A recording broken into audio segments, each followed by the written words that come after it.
Top of the day, beautiful people. Hold on. I said I was going to come in a little bit early. Had us posted. That way when people ask what we're reading and where we at, it'll already be at the top. So if anybody asks what we're reading, just direct them back up to the top. Let me put it over here on Facebook. I'm going to try and do that every morning. I'm going to try and remember to do that every morning. So the people that just pop in, they can kind of see. I'm trying to do it over here. Hold on, I'm doing it on Facebook too. I'm supposed to be here a little bit earlier. Make sure it was there. I actually remembered at the last minute, so hold on, y'all.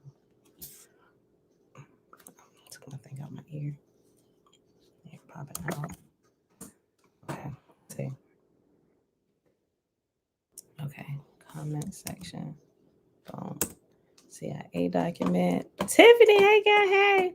Hold on, y'all. I'm posting. I'm trying to start something new. I'm gonna make sure I paste while we're live.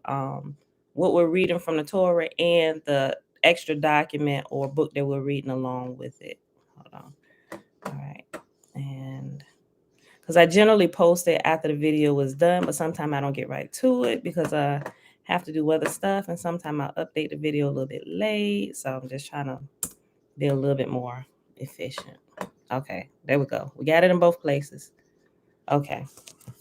Okay, so you got today's reading, Genesis 10, 11, and 12, and then you got the C.I.A. document already posted there. All right, so let's see. Okay, all right. Tiffany, you can see that over there. You too, Mom, shalom, shalom, Joy, Grand Rising, Ali, shalom, shalom. Okay, beautiful people. Happy Friday. Happy Friday, happy Friday. It is January the 14th, 2022. It is day number 4 of year 4 of reading through the books of the law and the prophets and of the 3-year consecutive day count. Day 1022. Yep. I thought I made a mistake yesterday. I had to double check. Day 1022. And today, y'all, like I just said, we're reading Genesis 10, 11, and 12. And then we're going to pick back up in the C.I.A. document where we left off at yesterday. It's a few more things I want to share with y'all too. But before I share those, I think we probably need to get past it either in a C.I.A. document or in my big toe. Nikki, happy Friday. Happy Friday. All right. So I'm trying to like take y'all along so you don't get too overwhelmed with information, so we can kind of see how it goes together. Instead of just jumping into stuff to do stuff, you should probably learn about it first so you're not spooked out when it begins to happen. Like we talk about when spiritual gifts begin to kick in, especially when you're in there praying in tongues, or people call it chanting, whatever, when that begins to happen, so you're prepared, right? Okay. Audrey, shalom, Joy, happy Friday. All right, y'all. So let's get going. Just this right here.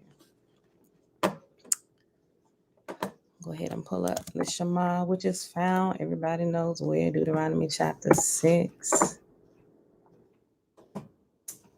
All right, y'all. A call for wholehearted commitment. Oh, I think my head is cut off on Facebook a little bit. Might be a little bit better. I'll probably take the backup song. Okay. Yeah, that's cool. All right, y'all.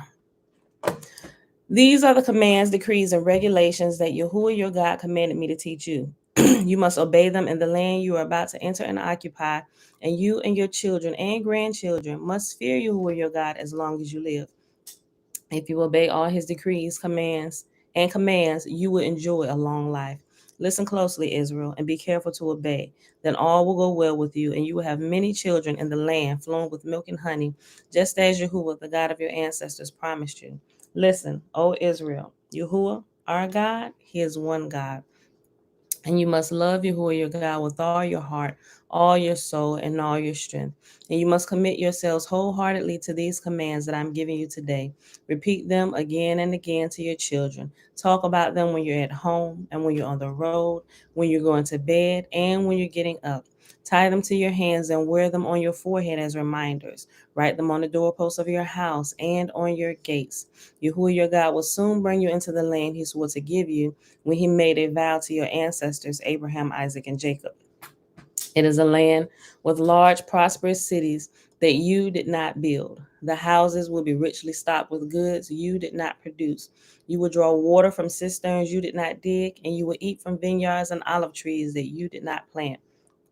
When you have eaten your fill in this land, be careful not to forget Yahuwah who rescued you from slavery in the land of Egypt. You must fear Yahuwah your God and serve him. When you take an oath, you must only use his name. You must not worship any of the gods of the neighboring nations, for Yahuwah your God who lives among you is a jealous God. His anger will flare up against you, and he will wipe you from the face of the earth. You must not test Yahuwah your God as you did when you complained at Massa. You must diligently obey the commands of Yahuwah your God, all the laws and decrees he has given you. Do what is right and good in Yahuwah's sight, so all will go well with you. Then you will enter and occupy the good land that Yahuwah swore to give to your ancestors. You would drive out all the enemies living in the land, just as Yahuwah said you would. In the future, your children will ask you, what is the meaning of these laws, decrees, and regulations that Yahuwah our God has commanded us to obey?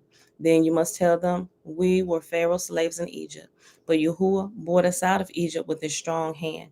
He did miraculous signs and wonders before our eyes, dealing terrifying blows against Egypt and Pharaoh and all his people. He brought us out of Egypt so he could give us this land he had sworn to give to our ancestors. And Yahuwah our God commanded us to obey all these decrees and to fear him so that he can continue to bless us and preserve our lives as he has done to this day. For we will be counted as righteous when we obey all the commands Yahuwah our God has given unto us. All right, beautiful people. So let's get started. Oh, shoot. What I just knock over? It was a nail clippers. One nothing breakable. Auntie, Grand Rising, Kimuntu Kikuyu Star 87, Grand Rising, Siami, Yahuwah is one. Hallelujah. Yes. May we all be filled with the great spirit of Yahuwah. Yahuwah. All right. All right, y'all. Pull up my spots. Genesis chapter 10. Okay, y'all. Okay. This is the account of the families of Shem, Ham, and Japheth, the three sons of Noah. Many children were born to them after the great flood. Descendants of Japheth. Hang in there, y'all, because we're going through the lineages. Don't zone out on me. Hold on. The descendants of Japheth were Gomer, Magog, Madai, Javan, Tubal, Meshach, and Tiras. The descendants of Gomer were Ashkenaz, Riphath, and Togarmah.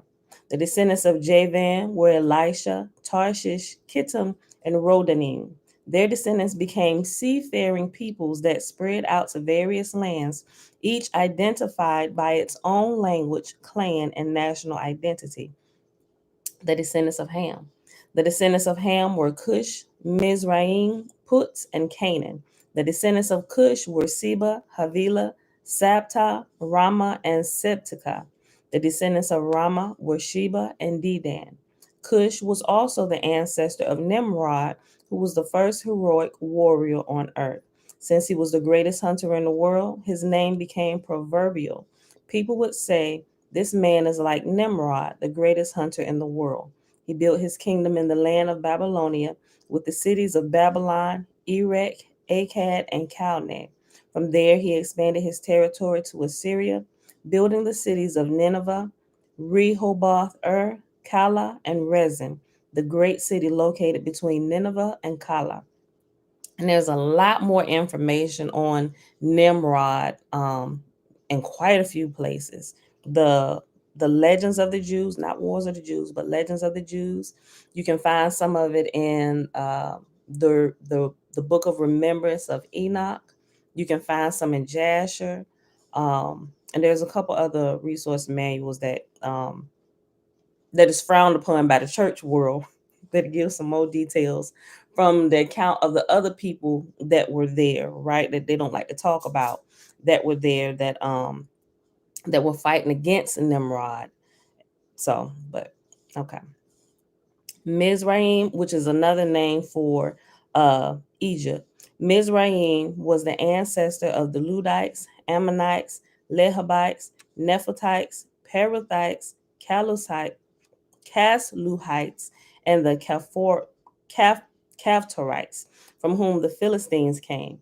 Canaan's oldest son was Sidon, the ancestor of Sidonians. Canaan was also the ancestor of the Hittites, Jebusites, Amorites, Girgashites, Hivites, Archites, Sinites, Arvadites, Zemarites, and Hamathites.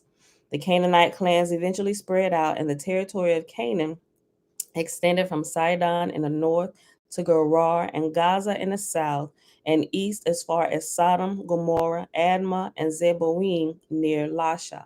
These were the descendants of Ham, identified by clan, language, territory, and national identity. Descendants of Shem. Sons were also born to Shem, the older brother of Japheth. Shem was the ancestor of all the descendants of Eber. The descendants of Shem were Elam, Asher, Arphaxad, Lud, and Aram. The descendants of Aram were Uz, Hu, Gether, and Mash. Arphaxad was the father of Shelah, and Shelah was the father of Eber. Eber had two sons. The first was named Peleg, which means division. For during his lifetime, the people of the world were divided into different language groups. His brother's name was Joktan. Joktan was the ancestor of Almodad, Shelef, Hazar, Maveth, Jerah, Hadoram, Uzar, Dikla, Obal, Abimael, Sheba, Ophir, Havilah, and Jobab. All these were descendants of Joktan. The territory they occupied extended from Mesha all the way to Sephar in the eastern mountains. These were the descendants of Shem, identified by clan, language, territory, and national identity. Conclusion. These are the clans that descended from Noah's sons, arranged by nation according to their lines of descent. All the nations of the earth descended from these clans after the great flood. Genesis chapter 11. Tylane, hey girl, hey. At one time, all the people of the world spoke the same language and used the same words. As the people migrated to the east, they found a plain in the land of Babylonia and settled there. They began to say to each other, "Let's make bricks and harden them with fire." In this region, bricks were used instead of stone, and tar was used for mortar. Then they said, "Come, let us build a great city for ourselves with a tower that reaches into the sky. This will make us famous and keep us from being scattered all over the world." But the Lord came down to look at the city and the tower the people were building. "Look," he said, "the people are united, and they all speak the same language. After this, nothing they set out to do will be impossible for them. Come, let us go down and confuse the people with different languages. Then they won't be able to understand each other." In that way, the Lord scattered them all over the world, and they stopped building the city. That is why the city was called Babel, because that is where the Lord confused the people with different languages. And this way, he scattered them all over the world. And some of those same references, you will find more to this story and what was actually happening during the building of the tower. But if you go back to last year, I think it was last year when we were reading, early last year, we started reading the legends of the Jews, and it got into all of that. So if you haven't read it, or if you don't have a copy of it, you can just go listen to me read it last year. The line of descent from Shem to Abram. This is the account of Shem's family. 2 years after the great flood, when Shem was 100 years old, he became the father of Arphaxad. After the birth of Arphaxad, Shem lived another 500 years and had other sons and daughters. When Arphaxad was 35 years old, he became the father of Selah. After the birth of Selah, Arphaxad lived another 403 years and had other sons and daughters. When Selah was 30 years old, he became the father of Eber. After the birth of Eber, I was saying Selah, it's Shelah. Shelah lived another 403 years and had other sons and daughters. When Eber was 34 years old, He became the father of Peleg. After the birth of Peleg, Eber lived another 430 years and had other sons and daughters. When Peleg was 30 years old, he became the father of Ru. After the birth of Ru, Peleg lived another 209 years and had other sons and daughters. When Ru was 32 years old, he became the father of Serug. After the birth of Serug, Ru lived another 207 years and had other sons and daughters. When Serug was 30 years old, he became the father of Nahor.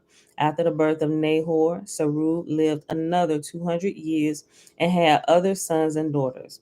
When Nahor was 29 years old, he became the father of Terah. After the birth of Terah, Nahor lived another 119 years and had other sons and daughters. After Terah was 70 years old, he became the father of Abram, Nahor, and Haran, the family of Terah. This is the account of Terah's family. Terah was the father of Abram, Nahor, and Haran was the father of Lot. But Haran died in Ur of the Chaldeans, the land of his birth, while his father, Terah, was still living. Meanwhile, Abram and Nahor both married. The name of Abram's wife was Sarai, and the name of Nahor's wife was Milcah. Milcah and her sister Iscah were daughters of Nahor's brother Haran, but Sarai was unable to become pregnant and had no children. One day, Terah took his son Abram, his daughter-in-law Sarai, his son Abram's wife, and his grandson Lot, his son Haran's child, and moved away from Ur of the Chaldeans. He was headed for the land of Canaan, but they stopped at Haran and settled there. Terah lived for 205 years and died while still in Haran. Last chapter for the day, Genesis chapter 12, the call of Abram. The Lord had said to Abram, leave your native country and your relatives, your family, your father's family, and go to the land that I will show you. I will make you into a great nation. I will bless you and make you famous, and you will be a blessing to others. I will bless those who bless you and curse those who treat you with contempt. All the families on the earth will be blessed through you. So Abram departed as the Lord had instructed, and Lot went with him. Abram was 75 years old when he left Haran. He took his wife Sarai, his nephew Lot, and all his wealth, his livestock, and all the people he had taken into his household at Haran, and headed for the land of Canaan. When they arrived at Canaan, Abram traveled through the land as far as Shechem. There he set up camp beside the oak of Moreh. At that time, the area was inhabited by the Canaanites. Then the Lord appeared to Abram and said, I will give this land to your descendants. And Abram built an altar there and dedicated it to the Lord who had appeared to him. After that, Abram traveled south and set up camp in the hill country with Bethel to the west and Ai to the east. There he built another altar and dedicated it to the Lord, and he worshiped the Lord. Then Abram continued traveling south by stages toward the Negev. Abram and Sarai in Egypt. At that time, a severe famine struck the land of Canaan, forcing Abram to go down to Egypt, where he lived as a foreigner. As he was approaching the border of Egypt, Abram said to his wife Sarai, look, you are a very beautiful woman. When the Egyptians see you, they will say, this is his wife. Let's kill him, then we can have her. So please tell them that you are my sister. Then they will spare my life and treat me well because of their interest in you. And sure enough, when Abram arrived in Egypt, everyone noticed Sarai's beauty. When the palace officials saw her, they sang her praises to Pharaoh, their king, and Sarai was taken into his palace. Then Pharaoh gave Abram many gifts because of her: sheep, goats, cattle, male and female donkeys, male and female servants, and camels. Then the Lord sent terrible plagues upon Pharaoh and his household because of Sarai, Abram's wife. So Pharaoh summoned Abraham and accused him sharply. What have you done to me? He demanded. Why didn't you tell me she was your wife? Why didn't you say she is my sister and allow me to take her as my wife? Now then, here is your wife. Take her and get out of here. Pharaoh ordered some of his men to escort them, and he sent Abram out of the country along with his wife and all his possessions. So if you read in the Legends of the Jews, you will actually see more detail about this and how Sarai was actually crying out to Yah during this time, which then interrupted Pharaoh's sleep. And it was actually a couple nights. It gives way more detail to this story. And it tells you some of the deeper details. And it was a couple times that his sleep was disturbed. And he kind of figured out that, wait a minute, we shouldn't be touching her. But he actually did try to approach Sarah to sleep with her a couple times, but she had already prayed. Y'all had sent her some supernatural help. And every time Pharaoh would go to try to touch her, like, come here, girl, come here, let me tell you something. The angel would strike him. It was hilarious reading the story. Y'all gotta go read it. Matter of fact, I'll give y'all the link to it. Hold on. So y'all can actually go in there and read it today if you want to. Because they have it online too. You can just click right to it. And Sarah and Pharaoh.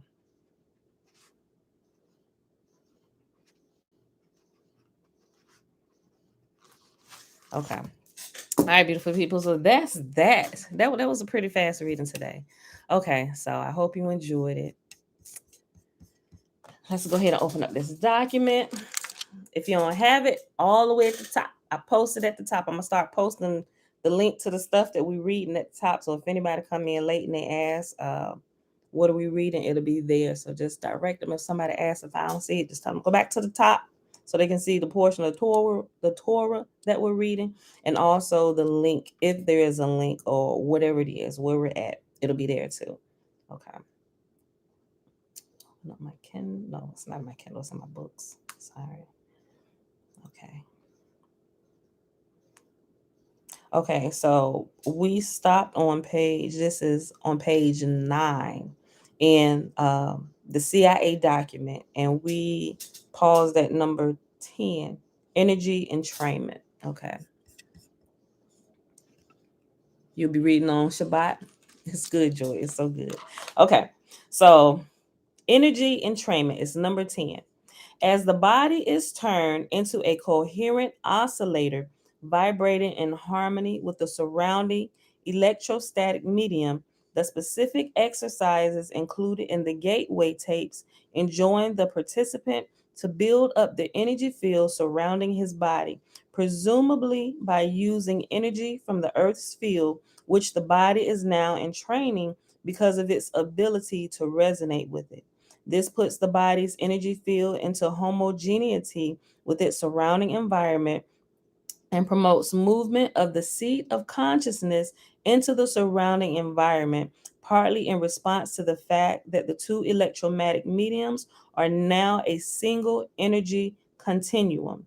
Thus, the same process which moves the brain into focused coherence at steadily higher levels of frequency and amplitude so as to entrain analogous frequencies in the universe for data collection also promotes enhancement of bodily energy levels to a point adequate to permit the subject to experience an out of body movement when he is ready to do so. More will be said about this topic later. In addition, by resonating with the Earth's electromagnetic sphere, the human body creates a surprisingly powerful carrier wave to assist the mind in communication activity with other human minds similarly attuned. Okay. So I wanted to reread that before I gave a quick recap. Okay. So remember, we're reading this document, the CIA document, before we start reading My Big Toe, which is more scientific evidence that the spiritual things that we experience and what we first learn about, possibly if you come from the church world, gifts of the spirit and stuff. But what they're doing, they are agreeing that these things actually happen. And that, of course, is mixed with shenanigans, depending on who's teaching you about it, right? But what they've done is, while they've been practicing it on the let's say the secular side or whatever, they wanted to test these principles and found out these things really are true. They work. You can really have out of body experiences, and it's not just set aside for one group of people. Like, these are not gifts that only belong to the church, or you have to go through these steps to do this before you can get it. It's innate inside of every human being, and you just have to learn how to tap into it.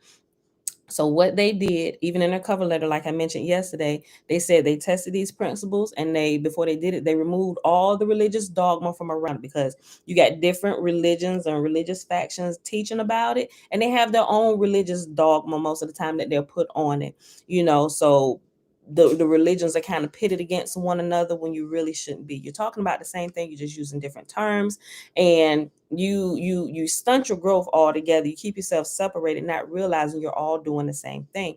You just attribute it to something different than what I attribute it to, right? So once they themselves figured that out, they say we're going to remove all the religious talk whatsoever, and we're going to give you the scientific proof of how this happened and how anybody can begin operating in it. You just have to learn about a little bit about your body.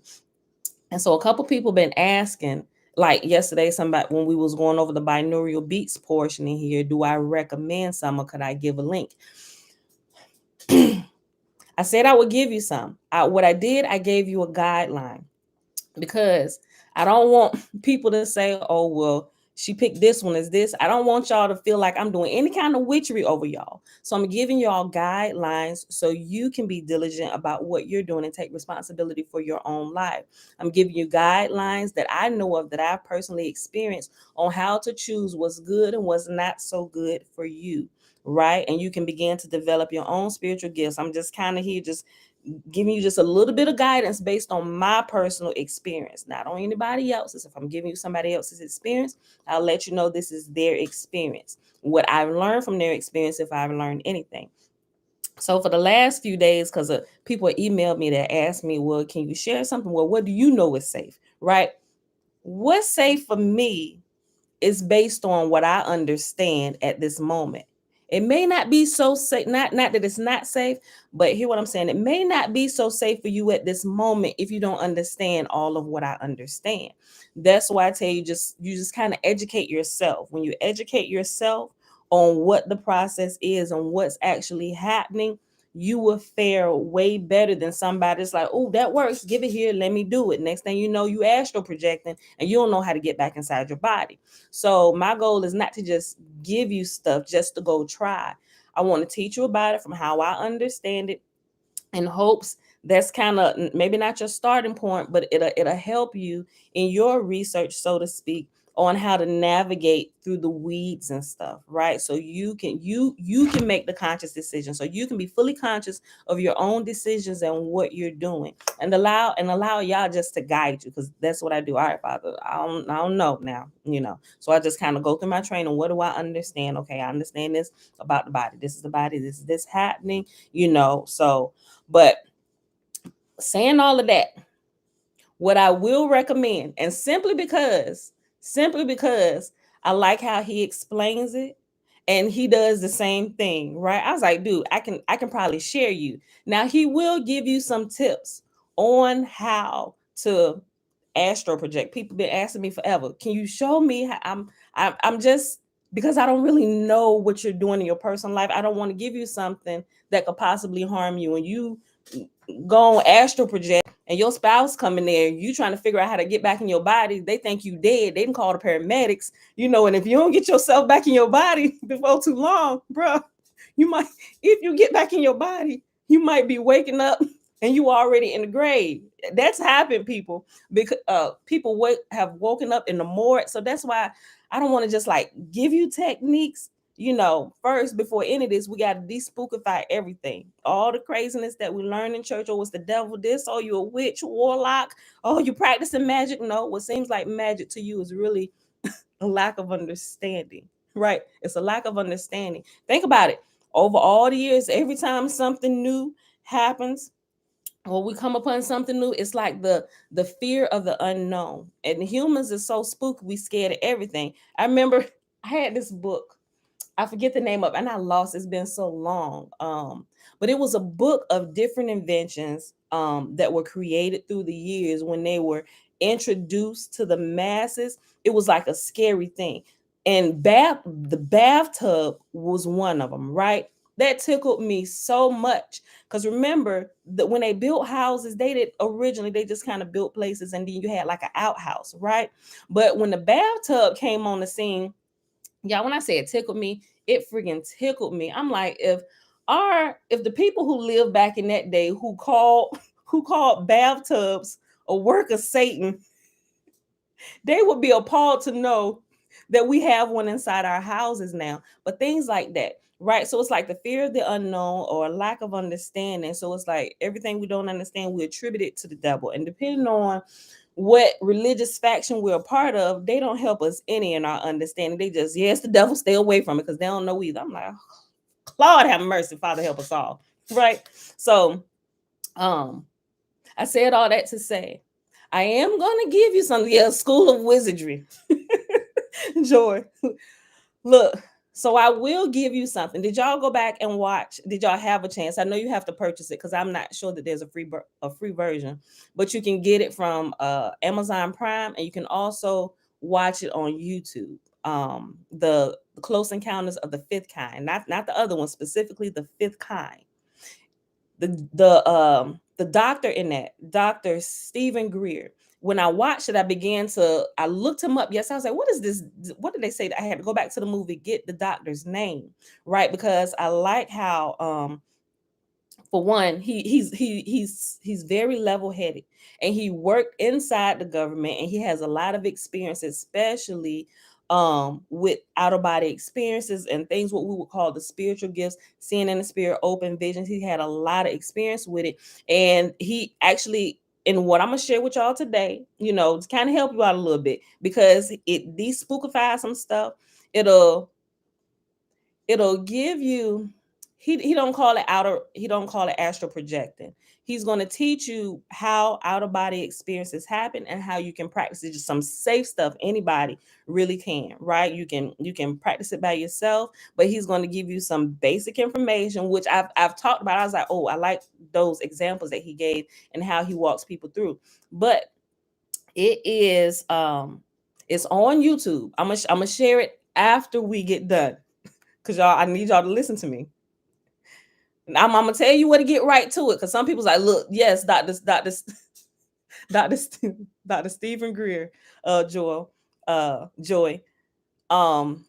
it's Greer. You spelled it wrong. It's Greer. Listen, he has a lot of material out there on his channel, but I'm gonna tell you the one to go to where he talks about it, because in the title you may not be able to recognize it. So I'm gonna leave you the link, but listen to me carefully, people.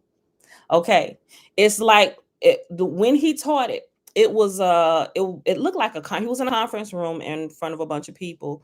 It was like a whole week long thing where he was there talking about stuff, right? So what they did, this portion, when he got to this, it's one video, but it's broken up into 6 videos, and it's in a playlist. I'm gonna give you the whole playlist. Now, I recommend that you listen to part 1, right? The first video. Now, in the first video, he's going to go through and he's just going to kind of give you background, and he's going to tell you how it started, what actually happens, the machines the military have created to actually just, like, if they, like y'all seen the movies, how they take people, the military or somebody take people and they'll put them on a machine and extract their memories and stuff. He'll tell you about a machine that the military created to actually do that. Not necessarily extract your memories, but they can project through you, right? And so what they do, and these are not like lower level military. When I was in the military, I would be considered lower level, bottom of the totem pole, right? So I wouldn't have been privy to this, although when I went to work TAD in security, I was privy to a little bit of information that I overheard that kind of stuck with me. And then when I got out the military and I was a contractor, when I was working at GIFCOM out here in Suffolk, I worked for one of the top scientists in there. I was his secretary, and I was also the one sitting in on those meetings. So now all this stuff that I got experience with, and then I was on my job, but I was completely oblivious to why I was, the certain jobs I had, the certain positions I was at, how all of this will accumulate up to this moment and help me understand what the heck is going on.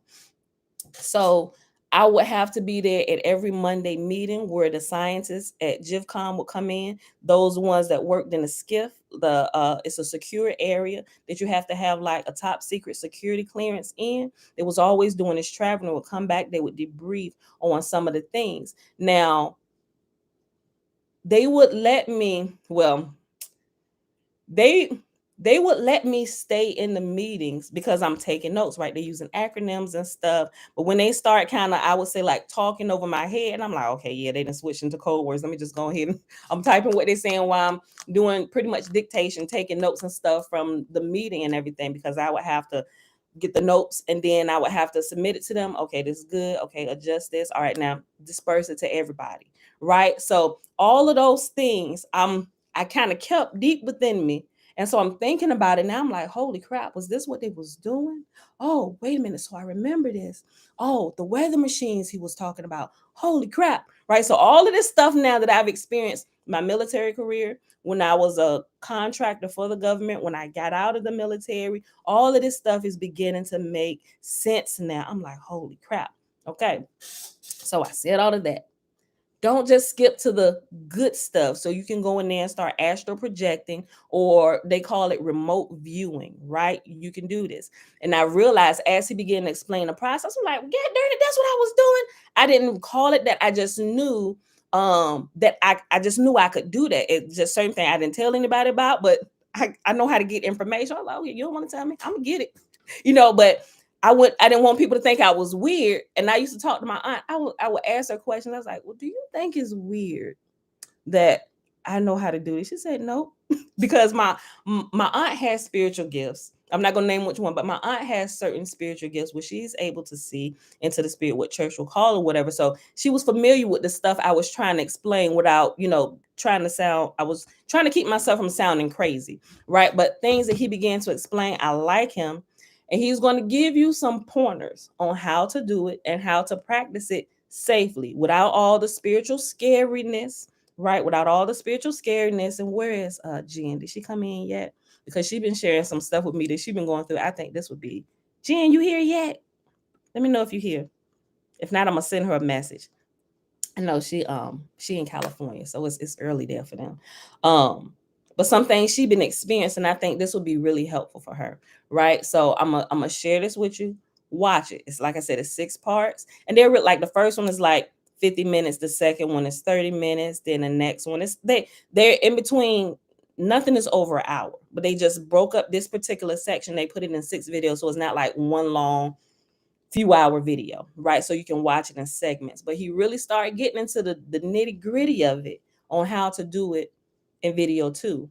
But you should listen to it to number 1. Like, I would adjure you, don't even try it if you haven't listened to number 1, right? Because he's also going to give examples of what they did with the guys in the military who had this top secret clearance, and they taught them is this process, this gateway process that they put them through, right? They just take guys, clearly you have to have a clearance, but they take these men and women and they put them through this course, right? They could come from not having any kind of spiritual knowledge whatsoever. They would take them, they would put them through this gateway process, and they will completely understand it. They will know how to operate. But what happens is when they're taken, and I think it's a misuse and an abuse of people, right? Because what began to happen to them, because they didn't let this process develop on its own, like through when you actually are aware of it. Oh, I can do this. And then you begin to do it naturally, and you start with the prayer and the meditation and breathing. You should actually grow into it. You can, when you grow into it, it just develops naturally, and your gifts or your abilities or your cities just become stronger, right? But you can also take them and put them through and teach them how to do it, and they'll do it. And they use these men and women to remote view into places to pull intel information. They learn how to manipulate scenarios, situations, people, places, and things, right? They taught them how to do this, and they were extremely good with it. But what happened to these men and women, right? A lot of them end up committing suicide. Why? because they taught them how to use something in their body that they really didn't understand. Yep. What happens with snipers sometimes, they put you through this rigorous training and it works. You can become a well-oiled machine. They teach them how to do it, and they just do it by just, it's like a mechanical, it they just learn how to do it just like a well-oiled machine. But when they don't take them through and give them the understanding of what's happening with their body and how it develops and how your consciousness is developed and it grows, when they don't actually understand what they're doing and they just been kind of operating out of what they've been I ain't gonna say ignorantly taught, because this is a whole nother level of ignorance. So it's like a competent ignorance. You're competent in what you're doing and you're very proficient in it, but you wouldn't be able to, it throws your body out of balance, for lack of better words. So as they get older and say the military is done using them, or they get out, a lot of them, like I said, they end up committing suicide. They become alcoholics, trying to drown out the things that they saw and the things that they done and the things that they were made to do with their own ability, right? They taught them how to do this. And they taught them how to use it in ways that wasn't holistic. It was ways to where it harmed other people. It broke natural laws against people, against themselves. But there's military and they were trained to do it, right? So that's why I said listen to it. That's why I'm not in the habit of just giving you things, how to go do it. This is how you do it, because it's a lot of different ways you can do it. Some people can, people can start remote viewing an astral projecting, where they're sitting down, where they're laying down. People got these whole routines that they go through to get themselves ready to do it, and it still works for them. It's a personal experience, right, Leisha? The rule is to do no harm, but the military didn't teach them that, and that's what caused their mind and their conscience really to begin to fight back against them, and they didn't know how to handle it. They didn't really know what was going on. That's why I'm like, take the time, let's read it together. I'm not going to just throw something out there, but I will give you him, because he goes through and he explains that if you go out here doing it without really understanding what's going on, you could possibly hurt yourself and other people. That's why he takes such a, not a long time, but he's very thorough. I really like this doctor. And plus I know he ain't full of shenanigans, because I've experienced a lot of what he's talking about. So I will recommend him, right? But also, what you're gonna find out if you just start going in looking at all his stuff, you're gonna see a lot of stuff about UFOs, right? Oh, look, I seen some of his stuff. Y'all rest his soul. I'm not even gonna say his name, because he's passed on now. There was a particular YouTuber that did a lot of videos on UFOs and sightings in the sky and everything. And I would ask about, well, where you getting these things from, right? But I realize now, but I would never get a response. And I know a lot of people were asking, okay, where are you getting this from? Because, we research, we know we see things in the sky. So you will see on his page, he's talking about some things that are being labeled UFO. So he gets kind of into that. But don't jump into that yet. It's all going to make sense. Don't jump into that yet, right? If you're not ready for it, because it's going to take you on a whole nother, not that it's bad, but you may not be ready to be exposed to the other entities that are here with us, because we clearly know that it's not just us here, right? We interact with what we know to be the spiritual realm or the unseen realm, and he gets into that. And they label the unseen realm UFOs, things that are not like us. So when you hear them saying UFOs, it's just what's not like us, right? So it's a lot of stuff up there about that, but they have a lot of different stuff up there. But they are also you will see on YouTube people showing things, these lights and stuff in the sky or different things. A lot of stuff they see in California. That's why I ask people sometimes, like, y'all seeing the stuff in the sky? Ask my cousin. I said, look, I'm seeing these videos. People say this happened over in this part of California. I know you're here. Have you seen this? So I'm just trying to find out what's true and what's not true. I was like, because I'm not really seeing things here in the sky here. Although I seen something once and I thought I was tripping, but I just kind of brushed it off. But I realize now, this particular YouTuber, when he wouldn't respond to me about where he was getting his information from, I actually found it. I found the information and a lot of these things in his videos that he used, and a lot of the stuff you will find in some of this stuff that Dr. Greer has, right? So the way this particular YouTuber did the videos, it was more like fear-based, fear-mongering type videos, in my opinion, right? It get people hyped up and scared about something that's not 100% the truth the way you're explaining this. So people, I'm not going to say the name, but people who are here who know who I'm talking about, if you go looking into Dr. Greer, you're going to see that a lot of this stuff that this particular YouTuber who's now passed on was using, you will find that stuff in Dr. Greer's work, right? So because they use a lot of it, and it's if you're familiar with what I'm talking about, you will know exactly what I'm talking about, especially when you get to it and you start seeing it, right? So which made sense to me now why he would never share the resources on where he got this stuff from. So I'm like, okay. So I said all that to say I'm going to share him with you. Just be sure to go through and watch it. And I'll give you the actual playlist where what I'm talking about is in there. It's going to give you the details. You can probably take about possibly 3 hours if you sit. Possibly about 3 hours if you got the time to sit and watch it all together. It's very educational. It'll keep you on a straight and narrow, so to speak, despookifying a lot of the stuff that we learned that's spooky in the church or other religious factions. Is going to help you understand a lot of that, and you're going to see the science behind it, right? And it's not so scary once you cut the light on. Okay. All right. Number 11, consciousness and energy. Before our explanation can proceed any further, it is essential to define the mechanism by which the human mind exercises the function known as consciousness and describe the way in which that consciousness operates to deduce meaning from the stimuli which it receives. To do this, we will first consider the fundamental character of the material world in which we have our physical existence in order to accurately perceive the raw stuff with which our consciousness must work.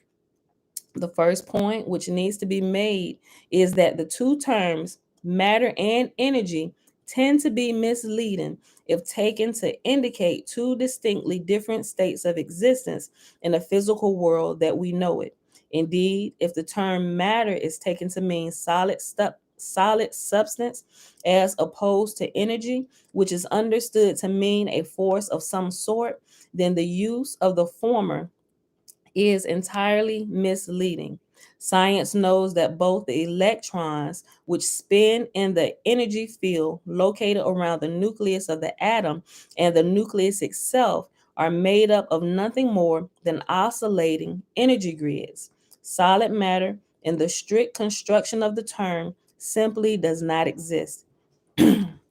Rather, the atomic structure is composed of oscillating energy grids surrounded by other oscillating energy grids which orbit at extraordinarily high speeds.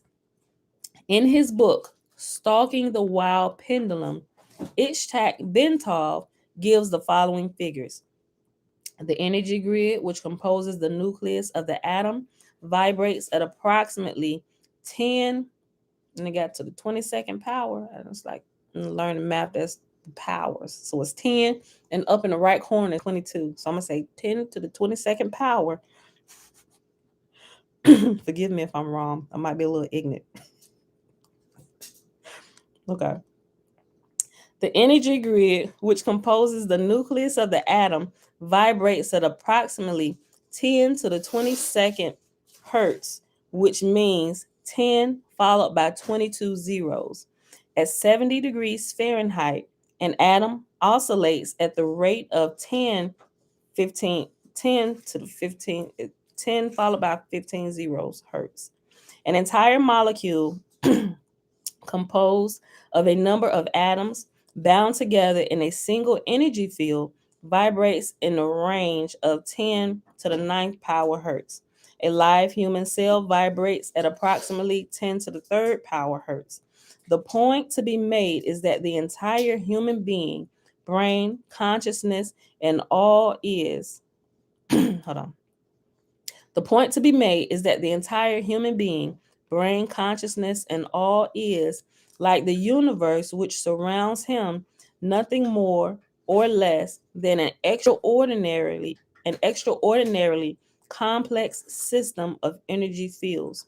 The so-called states of matter are actually variances in the state of energy, and human consciousness is a function of the interaction of energy in two opposite states, motion versus rest, in a manner described in the following paragraph. So if that sounds like a bunch of blah, blah, blah, blah, blah, blah, you can probably just have to go back and read it a couple times as you understand it. Yesaf, shalom, shalom. Shayla, I don't know why your notification's not popping up. I just saw your comment. Okay, the next section is number 12, holograms. Energy creates, stores, and retrieves meaning in the universe by projecting or expanding at certain frequencies in a three-dimensional mode that creates a living pattern called a hologram. The concept of the hologram can be most easily understood by using an example cited by Bentov. Can you not stand there and sip out of that, son? Okay, can you like go eat it in the dining room or just drink it without sipping it like that? Thank you. The concept of the hologram can be most easily understood by using an example cited by Bentov, in which he asks the reader to visualize a bowl full of water into which three pebbles are dropped. As the ripples created by the simultaneous entry of the three pebbles radiate outward towards the rim of the bowl, Bentov further asks the reader to visualize that the surface of the water is suddenly flash frozen so that the ripple pattern is preserved instantly. The ice is removed, leaving the three pebbles still laying at the bottom of the bowl. Then the ice is exposed to a powerful, coherent surface of light, such as a laser. The result will be a three-dimensional model or representation of the position of the three pebbles suspended in midair. Holograms are capable of encoding so much detail that, for example, it is possible to take a holographic projection of a glass of swamp water and view it under magnification to see small organisms not visible to the naked eye when the glass of water itself is examined. The whole concept of the whole concept of holography, despite its scientific implications, has only been known to the physicists since the underlying mathematical principles are worked out by Dennis Gabor in 1947. He later won a Nobel Prize for his work.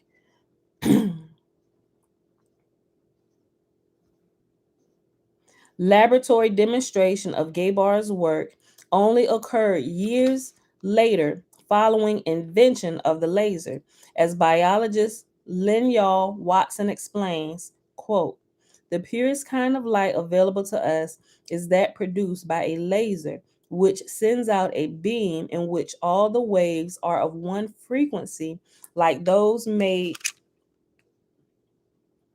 Hold on, these words are small, y'all.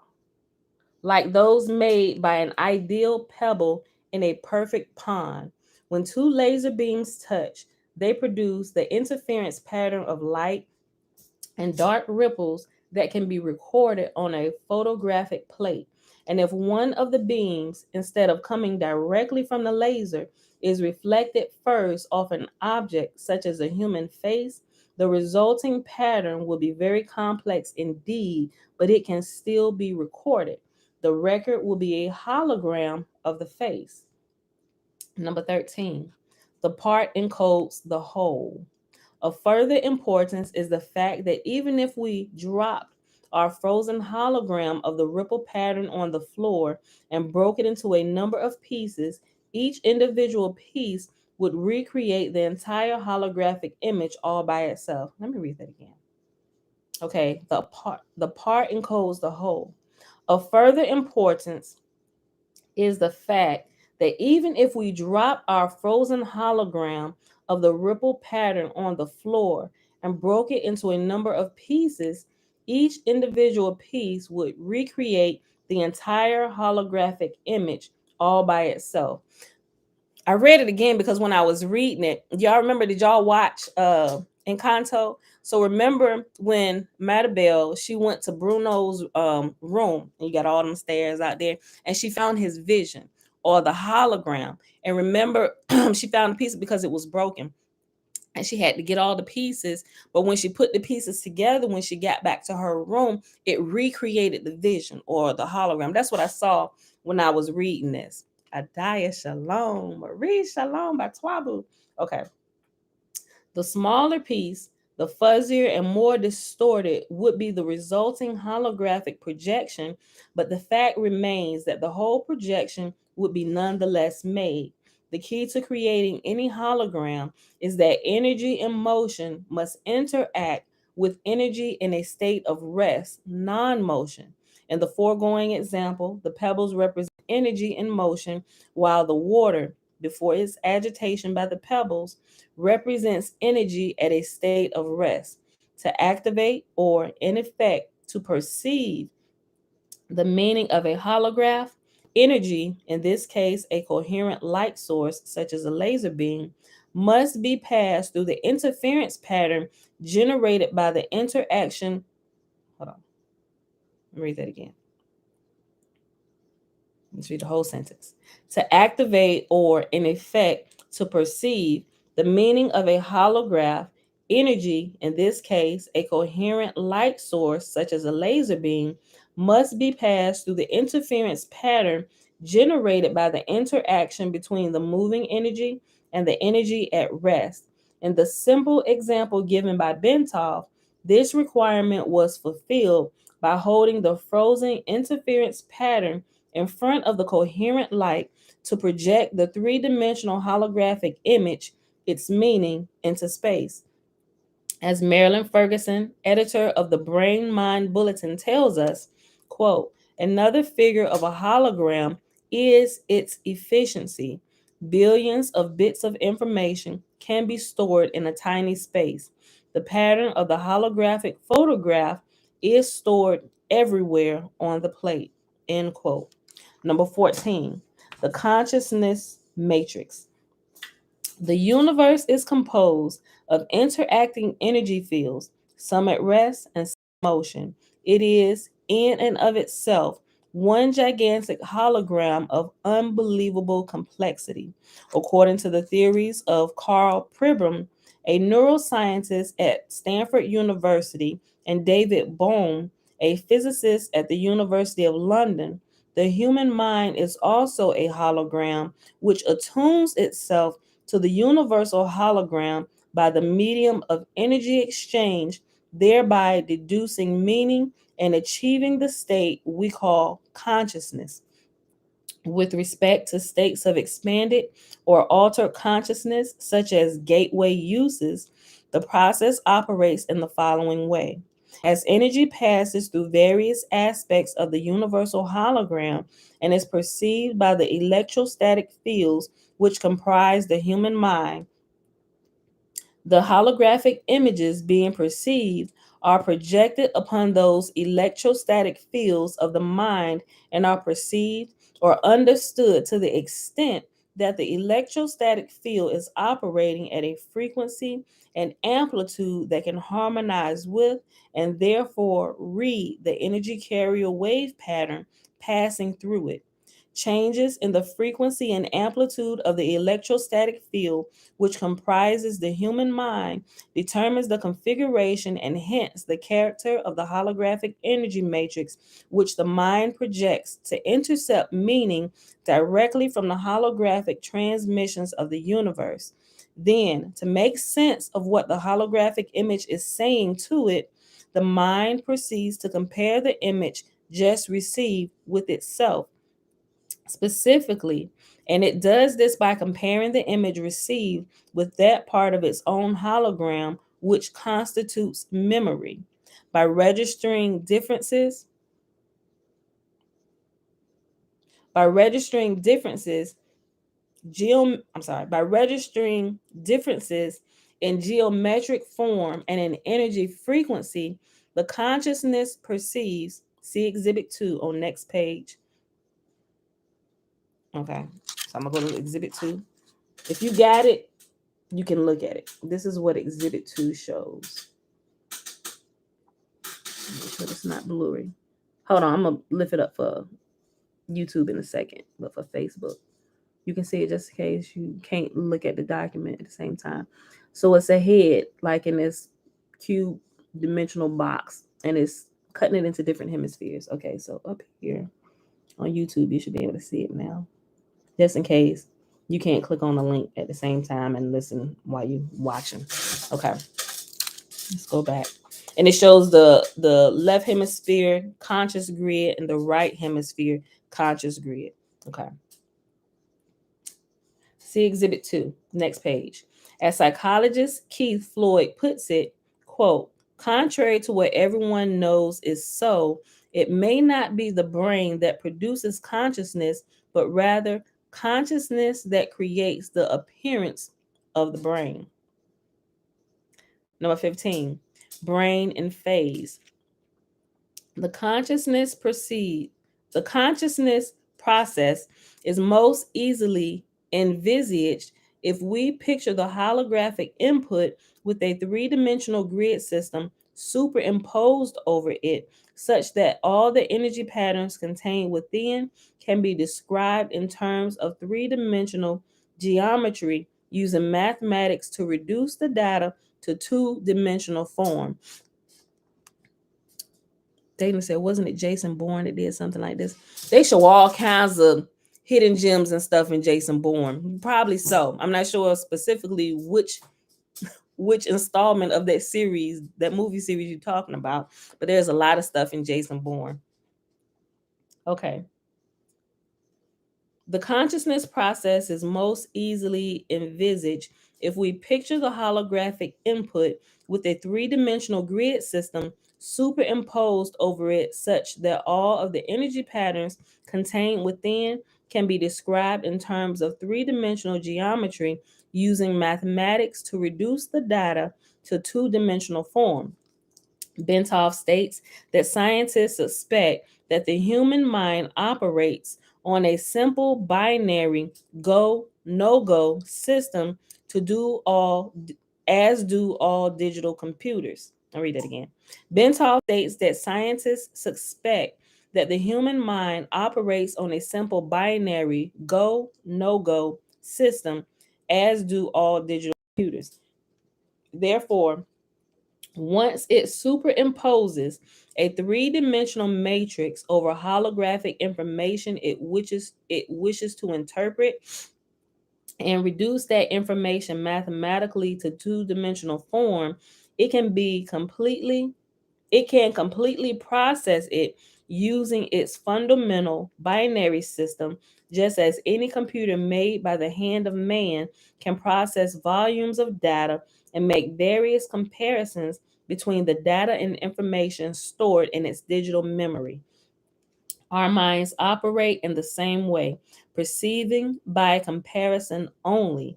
Bentov states the proposition this way: our whole reality is constructed by constantly making such comparisons. Whenever we perceive something, we always perceive differences only. In states of expanded consciousness, the right hemisphere of the human brain, in its holistic, non-linear, and non-verbal mode of functioning, acts as the primary matrix or receptor for this holographic input, while by operating in phase or coherence with the right brain, the left hemisphere provides the secondary matrix through its binary computer-like method of functioning to screen further the data by comparison and reduce it to a discrete two-dimensional form. Number 16, evaluation. To the extent that Gateway succeeds in bringing about a refinement in energy matrix of the mind, it succeeds in expanding or altering human consciousness so that it can perceive without recourse to the intercession of the physical sense, to the physical senses, such that ever more of the universal hologram, not of course accessible by sense perception, can ultimately be perceived and understood. Marilyn Ferguson has written that the theories of Abram and Boehm appear to account for all transcendental experience, paranormal events, and even normal perceptual oddities.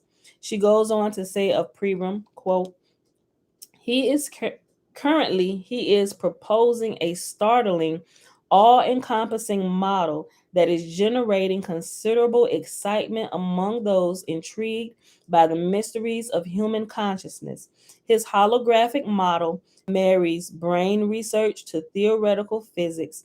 It accounts for normal perception and simultaneously takes the paranormal and transcendental experiences out of the supernatural by explaining them as a part of nature. Listen to that again.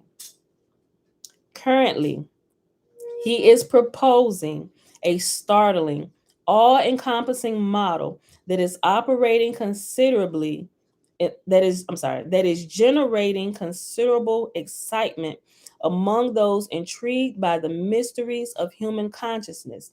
His holographic model marries brain research to theoretical physics. It accounts for normal perception and simultaneously takes the paranormal and transcendental experiences out of the supernatural by explaining them as a part of nature. See me overstanding 7777. Is that 3 7s? I said 4. 777. Look, so basically what they just said, they removing all the spookiness from things that we call supernatural or paranormal. They removing the spookiness and explaining to you what's happening scientifically, how the mind perceives things and how it creates things, and even things that we come in contact with, right?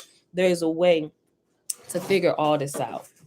Like certain strange discoveries of quantum physics, the radical reorientation of this theory suddenly makes sense of paradoxical sayings of mystics throughout the ages. Number 17, self cognition. To complete our outline of the process by which the mind achieves and exercises consciousness, we must also describe the mechanism which accounts for the aspect of human thought that differentiates it from the consciousness of plants or animals, i.e., self cognition. Humans not only know, but they know that they know. They are able to monitor the process of their own thinking and maintain an awareness of it. Moreover, they can conduct a comparative assessment evaluating the functioning of their thought processes against various objective standards they have adopted.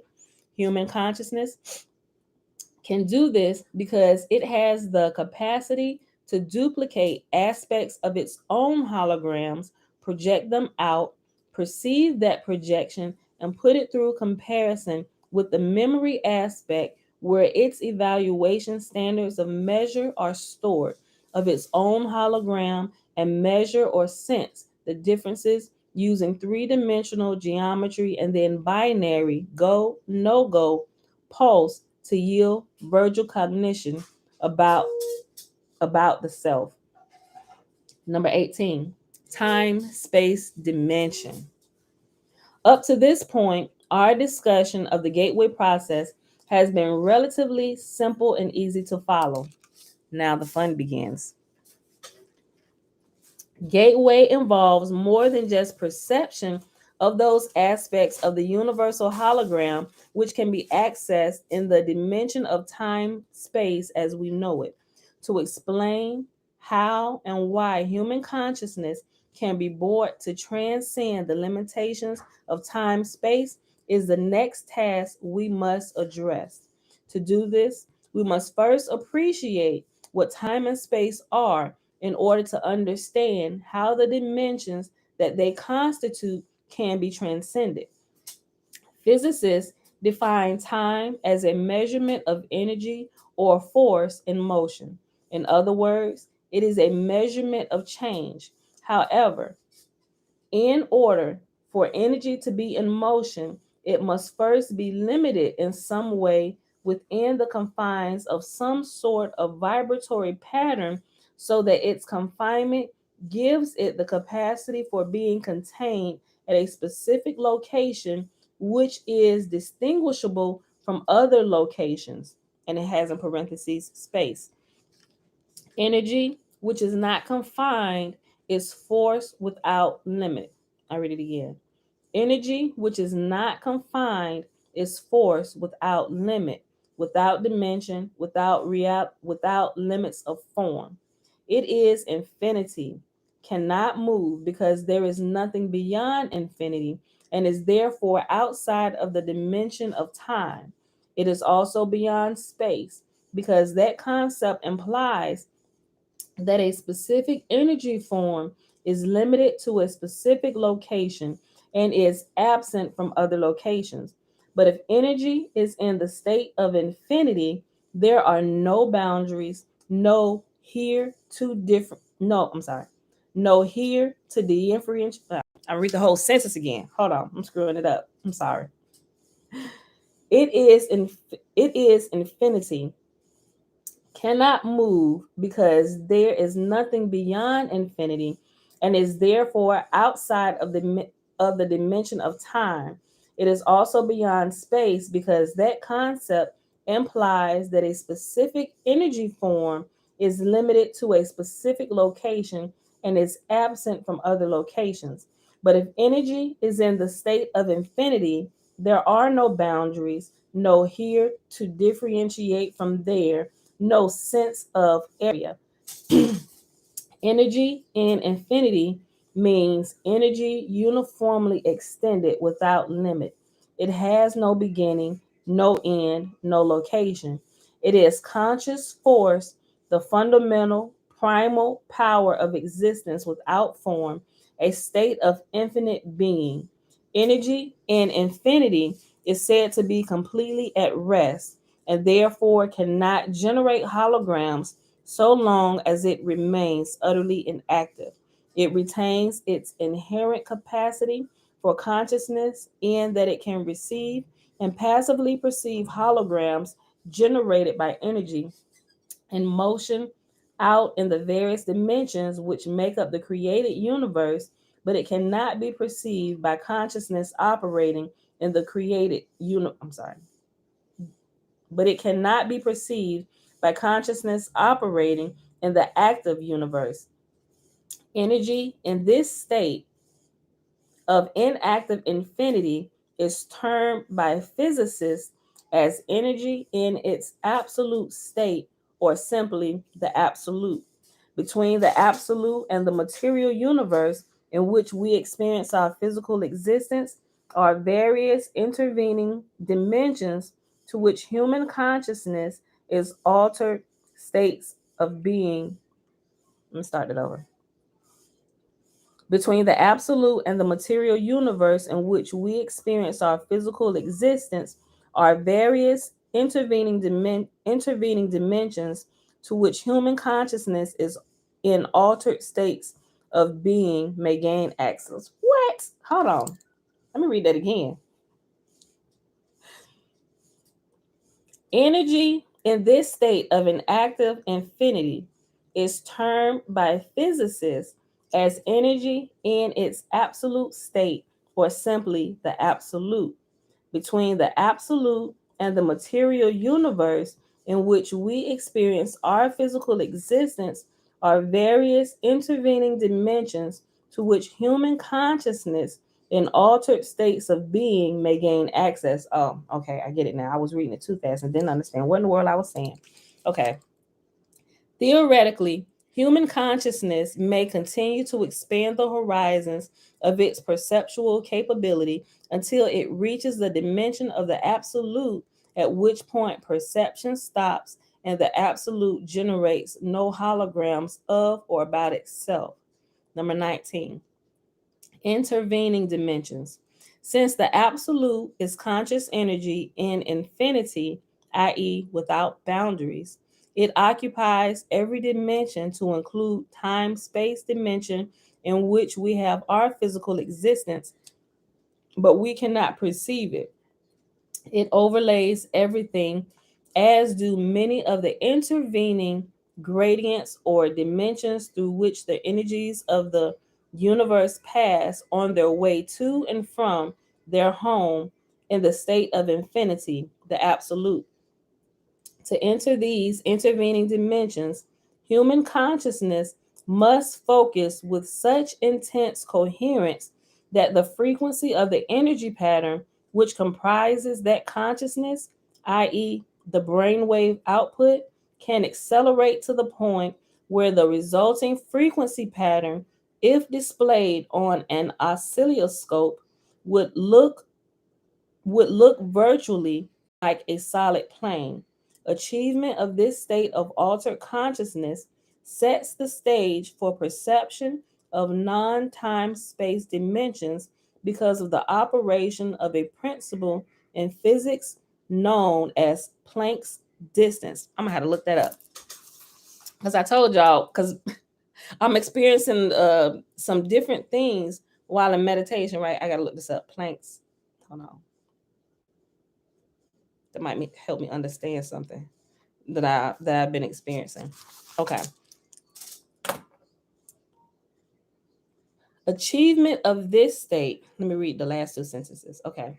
To enter these intervening dimensions, human consciousness must focus with such intense coherence that the frequency of the energy pattern which comprises that consciousness, i.e., the brainwave output, can accelerate to the point where the resulting frequency pattern, if displayed on an oscilloscope, will look virtually like a solid plane.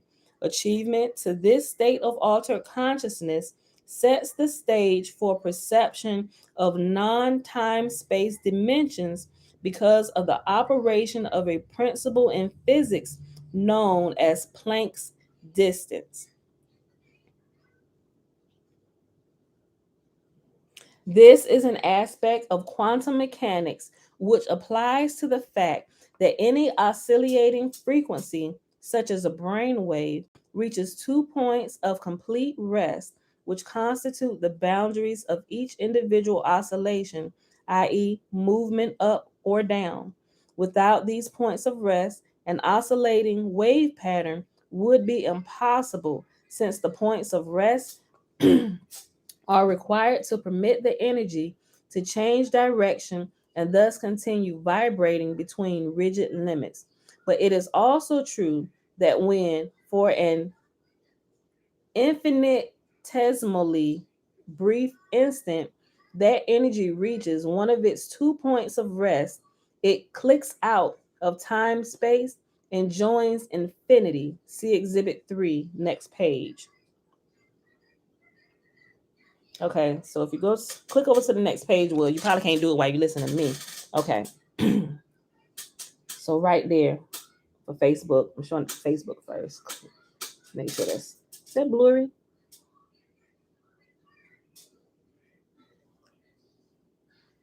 You can look at that. All right, move it up here for YouTube. Okay. That's kind of like the example and he got numbers, the math and all that stuff in here. Okay, let's go back.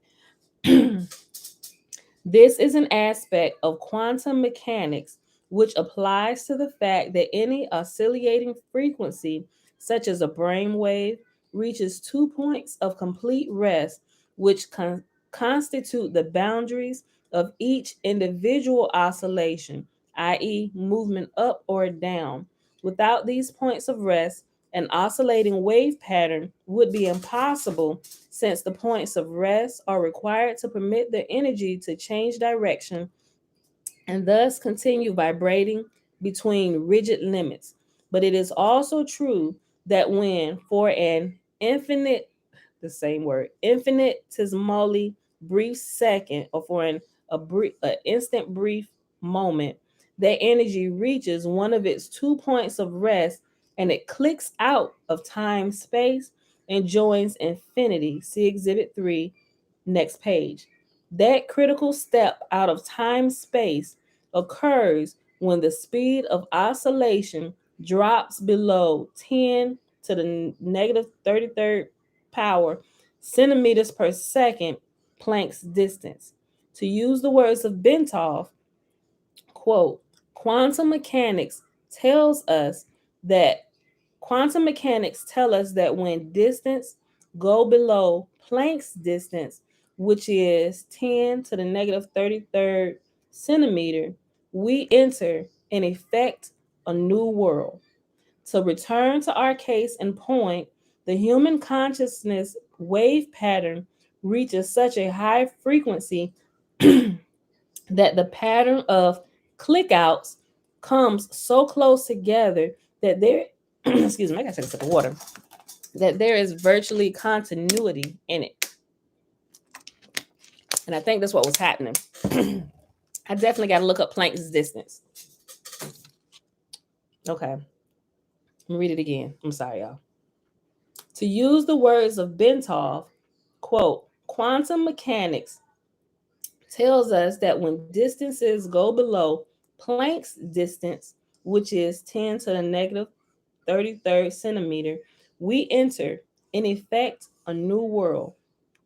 To return to our case in point, the human consciousness wave pattern reaches such high frequency that the pattern of clickouts comes so close together that there is virtual continuity in it. Then a portion of that consciousness is actually postulated to establish and maintain its information collection function in those dimensions located between located between time, space, and the absolute. Thus, as the almost continuous click-out pattern establishes itself in the continuous phase at speeds below Planck's distance, but before reaching the state of total rest, human consciousness passes through the looking glass of time-space after the fashion of Alice beginning her journey into Wonderland. Let me read that sentence again. That was good. Thus, as the almost continuous click out pattern establishes itself in continuous phase at speeds below Planck's distance, but before reaching the state of total rest, human consciousness passes through the looking glass of time space after the fashion of Alice beginning her journey into Wonderland. The gateway experience, with its associated hemi-sync technique, is apparently designed, if used systematically and patiently, to enable human consciousness to establish a coherent pattern of perception in those dimensions where speeds below Planck's distance apply. This holds true irrespective of whether the individual is experiencing his consciousness while in his physical body or whether he is doing so after having separated that consciousness from the physical body, i.e., the so-called out of body state mentioned earlier. We'll be at 1:23. Let me see.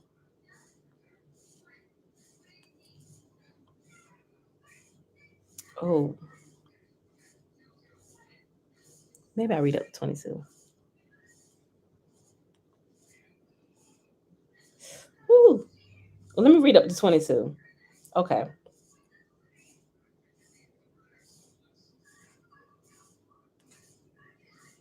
Okay, I'm gonna read up to 22. We're at 20 now. Subatomic particles. Like, if y'all gotta go to work, go to work. Don't get in trouble. This is recorded.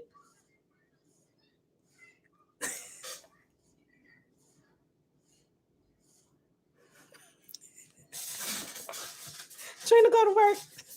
Trina said, I'm at my desk. I tuned in, but I can focus. So I'm gonna watch. I can't focus, so I'm gonna watch later. I feel like I want money to grow on trees. I don't want to work because I be missing the reading. Yeah, don't let me get y'all in trouble. If y'all working for Caesar, render what's due unto Caesar, right? You come back here and watch this. But I know y'all like to be live so y'all can ask questions or something. Okay, Tanya 3000. Shalom. You've been seeing lights in the sky. See if you can get some pictures of some of that stuff because I be out. When I be out, I be looking. Like one time I thought I shared it with my husband. He said, "Girl, you tripping?" I said, "I know what I saw. I know what I saw in the sky. It was a daytime, and I could have sworn I saw. It was maybe I shouldn't share. I'm gonna keep my thoughts to myself for the moment. But I know what I saw. But I was driving, so I couldn't get a picture of it. If I was walking, I would have tried to take a picture of it just to make sure I wasn't tripping. It was there because I saw it, and I'm like, wait, what? What is that? Oh, is that? Hold on, what? I know I'm tripping. That's a reflection. Let me take my glasses off. It was still, I was like, what? What is that? And I was stopped at a light. But when I was going to go pull out my phone, the light changed. I'm like, crap. And I'm like, Jeremiah, you see that? He's like, well, I said, right there, up in the sky. I was like, it looked like this big transparent. I said, I know it's transparent, but up against the cloud, you can kind of see it just a little bit. You can kind of like see the outline because it was like half on the cloud, half on the blue sky. That's how I was able to. So I was like, no, maybe it's a cloud. I thought I was tripping. I was like, look, do you see that? I was like, take a picture of it. If like right in it, just take a picture. Although you say you can't see it, just take a picture of this area. But by the time he got his camera out, well, where you want me? I'm trying to explain to him. It darn disappeared. So, but I know what I saw. And when I was coming, y'all probably don't know the street. Y'all in other states. I was about to give you the name of the street and everything, where I saw it, give you details. But anyway, we'll get into that later. Okay. Number 20, subatomic particles. But that's like the only thing of that nature that I've seen based on some of the other things that people catch in the sky. That's the only thing I've personally seen here in Virginia.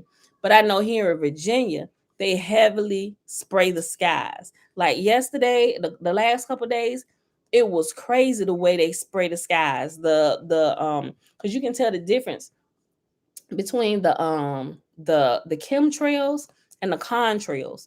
Contrails is short for condensation trails, and that's the natural condensation that comes from planes. And if you go out there and you pay attention in the sky, you will see when airplanes are passing over, there's a small like white smoke that's coming from the back, but it'll quickly disappear as the plane goes.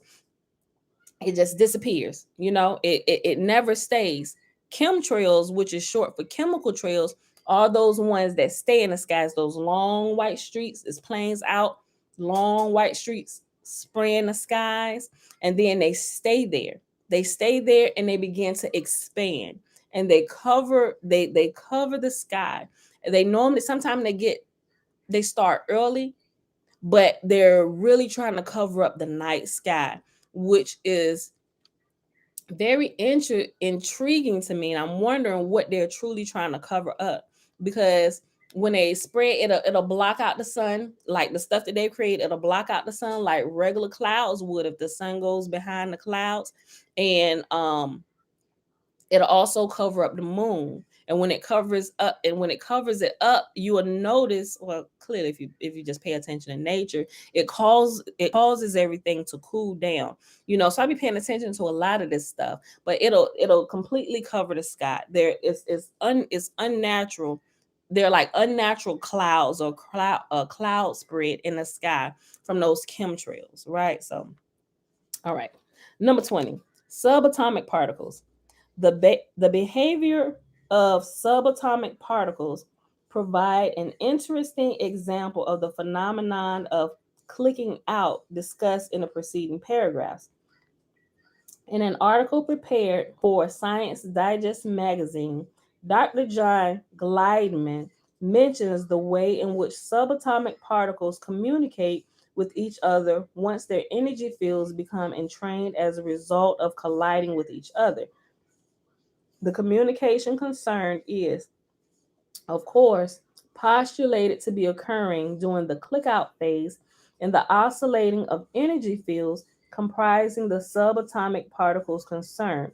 It is this cause which accounts for the cross communication at what, in terms of time space velocities, would seem to involve speeds in excess of light. In reality, Einstein's theory of relativity is not being invalidated, but rather the communication concerned is taking place outside the dimension of time space to which the theory of relativity is strictly confined. Specifically, Dr. Gleitman tells us quantum theory postulates a kind of long range Siamese twin effect whenever two subatomic particles collide and then go their different ways.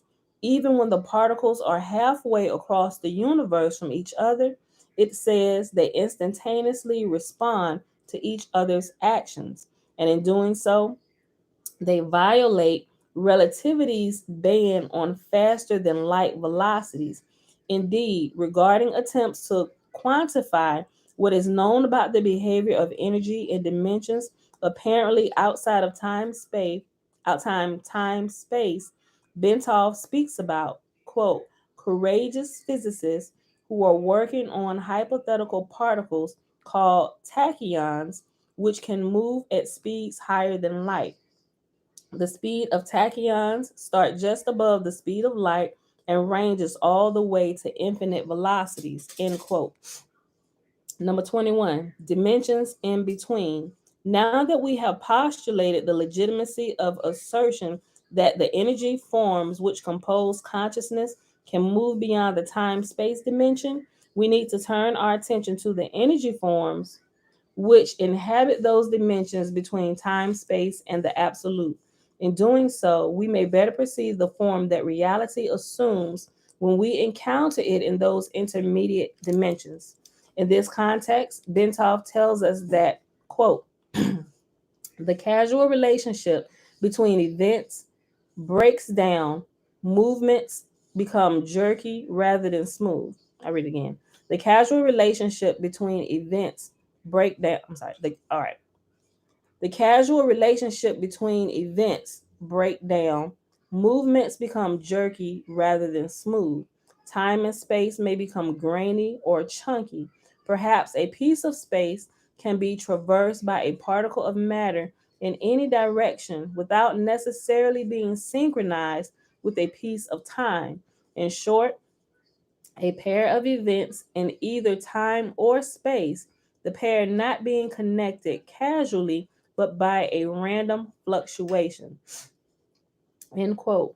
What Bentov means is that inside the dimension of time space, where both concepts apply in a generally uniform way, there is a proportional relationship between them.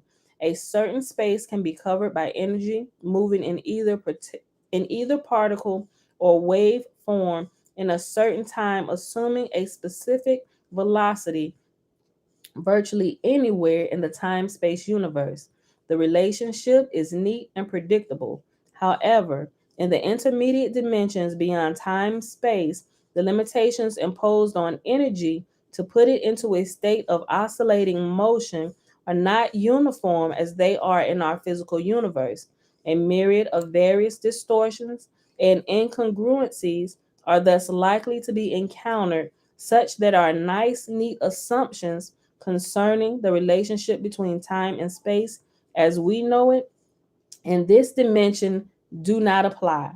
But even more important, access is open to both the past and the future when the dimensions of current time space is left behind. So once you get into that, or what we would say that meditative state, when you enter there, time and space is, you're no longer operating on time and space. You can actually go back into the past and you can pull information that happened. You can see what's going on now or around you, farthest away from you where you want to go. You have access to the information. And also information that could possibly happen in the future based on the events of today. So if you see something, and different movies will show this, You have different movies, like a good one, Back to the Future. They show it a lot. The Crazy Scientist, he was on to something. They were showing you something in this movie. So the future, it's kind of a little bit twist on it, but I understand it now. So the future is not necessarily set in stone. And if you choose to go into the future to see possible events or probable events, it's possible that when you get to that point in time in the future where the future is currently today, it's possible that it could change based on the the choices that we make today. So what you see, it may not necessarily happen that way. It could be close to it. It just depends on what's currently happening on a day-to-day basis that'll really ingrain that into cement. And we won't know that it's grained into cement until we actually get there, and there is today, if that makes sense. Okay. There's a lot of movies that show that. So, but when you get to that level, you hear some people, if you've been scrolling around on YouTube looking into some of these things, deep meditation, you will start coming across people that are giving their out of body experiences or their astral projection, or people, you will hear the term Akashic records. And he also mentioned it as well. When they say Akashic records, I think the church, what would the church call that?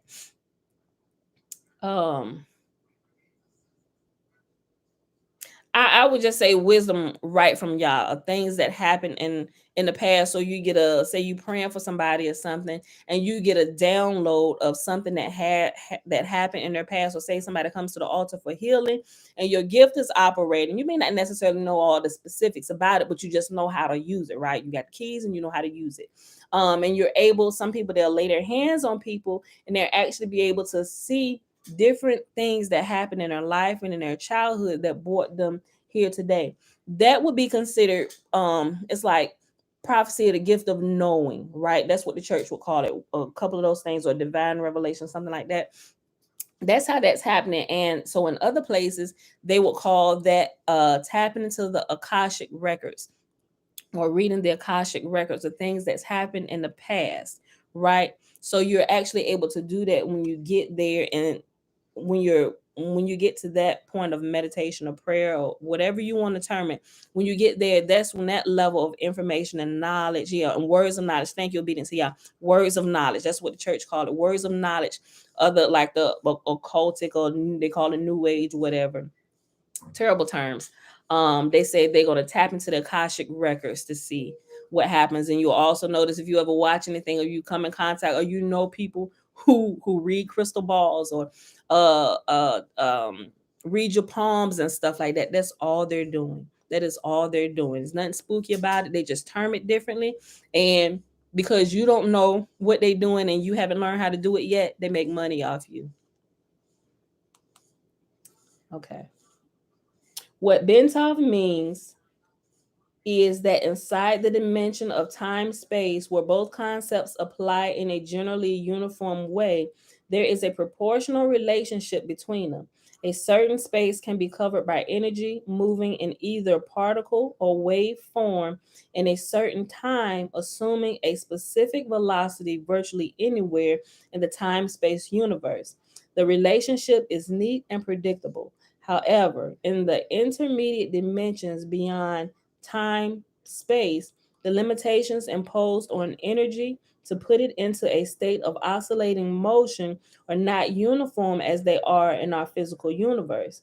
A myriad of various distortions and incongruencies are thus likely to be encountered, such that our nice, neat assumptions concerning the relationship between time and space as we know it in this dimension do not apply. But even more important, access is open to both the past and the future when the dimension of current time space is left behind. And we're going to read 22 and we're going to pause after this. 22 is special status out of body experience. Although human consciousness can, with enough practice, move beyond the dimension of time space and interface with other energy systems in other dimensions, the entire process is appreciably enhanced if that consciousness can be detached in large measure from the physical body before such interference is attempted. Once an individual becomes proficient in the technique of outer body movement and then reaches the point where he is able to break out of time space while out of his body, he gains the advantage of clicking out, part of his enhanced consciousness, while starting from a base located much closer to the dimension with which he wishes to communicate. In other words, since he is starting from a point much higher up, to use an analogy from the time space context, that part of his consciousness is involved in clicking out, will have that much more time to interact in dimensions beyond time space because less time is required to traverse the intervening layers. Moreover, once the individual is able to project his consciousness beyond time space, that individual is, hold on, that consciousness, let me read it over. Moreover, once the individual is able to project his consciousness beyond time space, that consciousness would logically tend to entrain its frequent output with the new energy environment to which it is exposed, therein greatly enhancing the extent to which the individual's altered consciousness may be further modified to achieve a much heightened point of a focus and a much refined oscillating pattern. As a result, a self-reinforcing process should ensue whereby the farther consciousness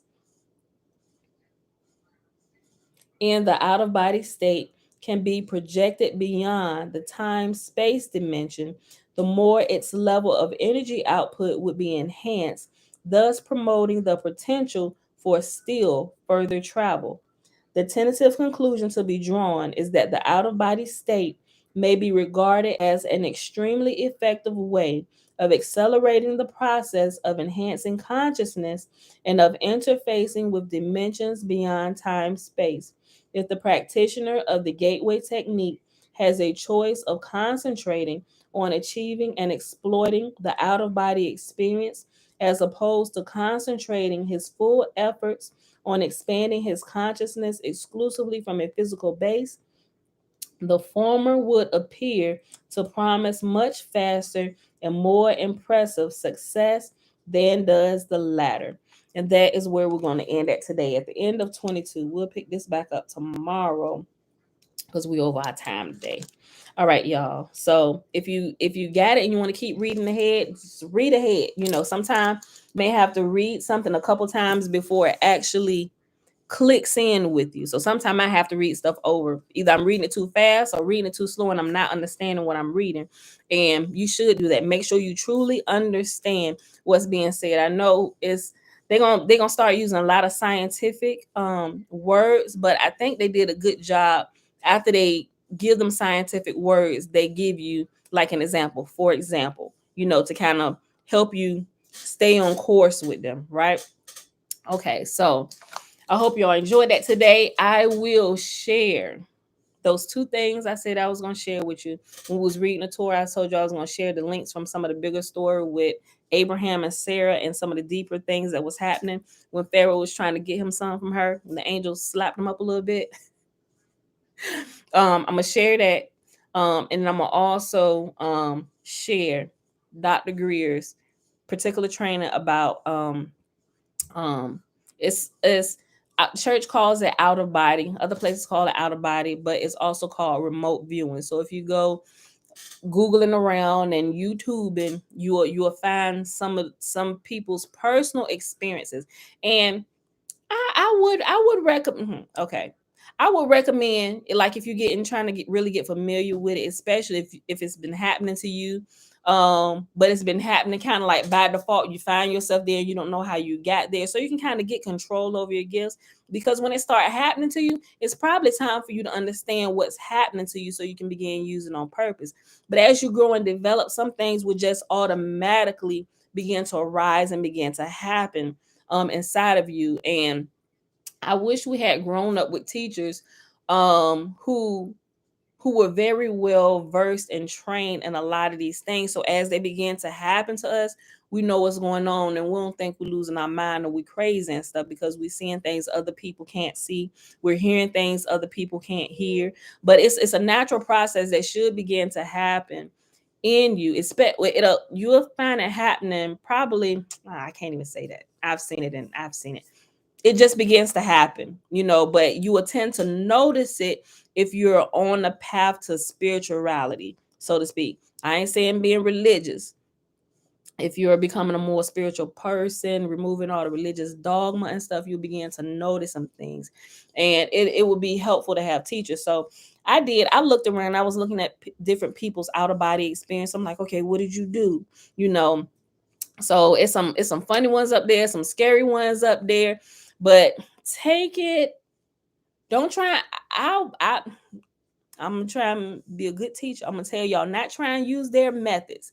Although I know some of the methods that they also explain work, because I tried it, but some methods may not be so cool for you to try, right? Because it just might not be enjoyable, especially if you don't know what's going on. Not that it's not or it's anything crazy or anything, but you really should understand what's happening to you. Make sure you have a thorough understanding and then begin to practice it on purpose, especially if it's like something that has been happening to you all your life. You constantly have out-of-body experiences and you don't really know how to control that gift, so to speak, or you constantly seeing into the spirit, or you hear audibly the other realm. Like, those things happen to me. And I'm like, okay, what is going on? So I'm doing all this kind of research. Okay, what's happening? What is this? Is people crazy? That's how I found out a lot of people end up in the crazy house, right? They got gifts going on, and then they tap into something. Somebody showed them, oh, this how you do this, how you control that, or you kind of calm that down. You smoke a little weed. They get the wrong teachers coming into their life. So I would say you can listen to it, see what's happening to other people, so you ain't crazy, right?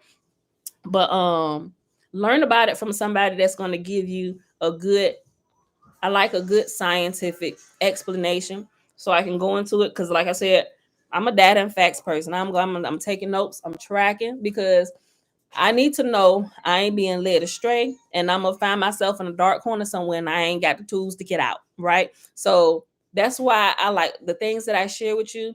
It's coming from a more scientific, more specific, like lights are fully on. We can see what's here. This is what's happening. We're gonna show it to you in your body. Remove all the spookiness. There's no boogeyman in here. Look, I'm gonna go in here, show you. Look, see, look, let's walk around the house together. Look, nobody else is in here but us, right? That's how I like to take that approach. Your science was your worst subject. Just keep listening, Dana. Just listen out for the examples and stuff, right? And you will get it. The more you expose yourself to it, the more it will really come to life. Because I used to think science was really like the worst thing, like, oh, all that terminology and medical terms and A&P. I was like that growing up, but now I've had more experience in life, and also the process of homeschooling my children and looking through some of that stuff, and they looking at that. I was like, well, shoot, I don't know, I didn't pay attention to that when I was in school. We're gonna skip this. Let me see, let me adjust your.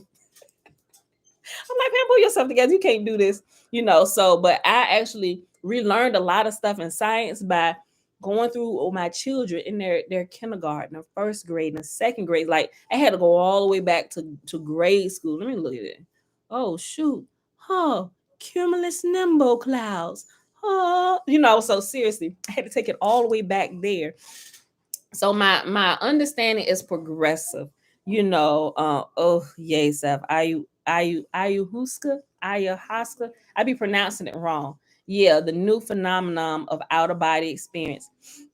I haven't tried it. They actually have trained holistic healers that will help you experience out of body by using that particular herb. Do it work? I'm told it does, and I'm told it does really well. But I'm just not in the habit of having something else control me. I just can't do it. So I'm gonna tell y'all to stay away from the drugs and those type of helps to help you get to that state, right? And especially if you by yourself. If you ain't got somebody Yeah, thank you. Yeah, that's my preferred method. I'm just like, y'all guide me, teach me how to do this naturally. That's my preferred method too, and that's what I'm gonna tell y'all. But I will let y'all know it is other stuff out there, and I am not recommending it, right? Because first of all, that's not the path I walk, so I can't really teach you about it. Some people that walk that path may completely disagree with me. Oh, it's completely safe. Or okay, I get that. I understand this, and I get it. But that's just not my preferred path, because I know that there's a path where I can do it naturally, holistically, and I don't need to do that stuff. Like the only herbs and stuff I put in my body is like the fruits and veggies and stuff. Those things I'll use. But some of those the ones where you actually change the properties of it and you burn it, and now you're taking in the impurities in yourself and fire within your chest. I can't agree with that, right? Because it changes the natural state, and um it causes um massive releases of different chemicals in your brain, and it could get off balance. I'm just not in a habit of walking that particular path, and it works. I heard it works really well, and people they pull in from I mean, it works. But it's just not the path I'm walking on, and that's not the path I'm ever going to tell you to take. We like slow and steady. Some people leave, it's like, you going too slow, just give me the good stuff. Okay, I'm not going to tell you how, but I will tell. I'll give you something if I give you anything at all, right? That's going to instruct you so you know exactly what you're doing. It's like you are not going to get the keys to this car to take the road test until I know you can pass this written test. That's just my preferred method, because I got to know that you know what you're doing. I ain't going to put an inferior product out in the world, because that's going to come back to me. I'm going to be responsible for that. Yeah, no, I ain't signing my name on that. So I'm going to tell y'all, instruction is the best way.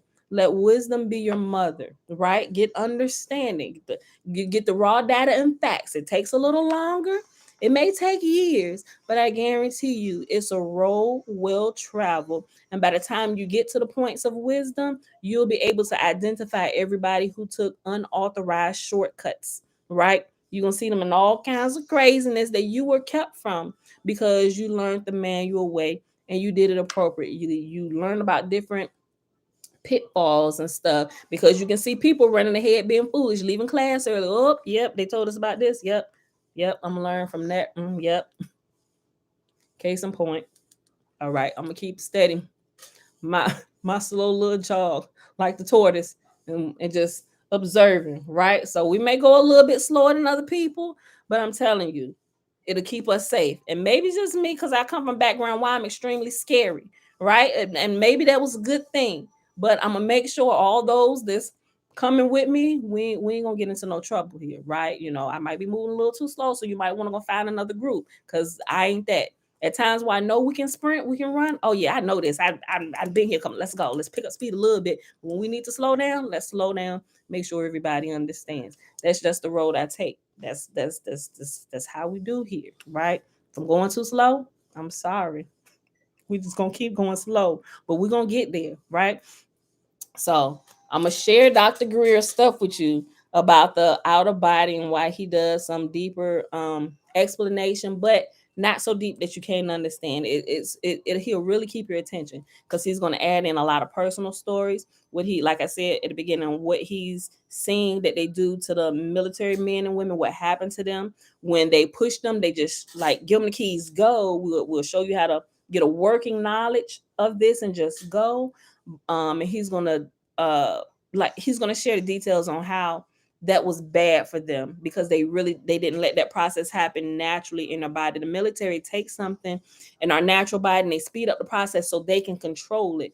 To whereas if you let this happen naturally, holistically, these people, first of all, they want to even submit themselves to you to use what they know that they are capable of for your nefarious purposes, right? Because it develops as you grow in understanding and in love. And love truly is. It may sound overrated or cliche, but it really is. Love is literally the what's going to guide you along the way, or it really is love of yourself. And when you love yourself, you're going to begin to love others, because you're going to realize that they are a part of you, and you wouldn't do anything to hurt yourself, so you're definitely not going to do anything to hurt them.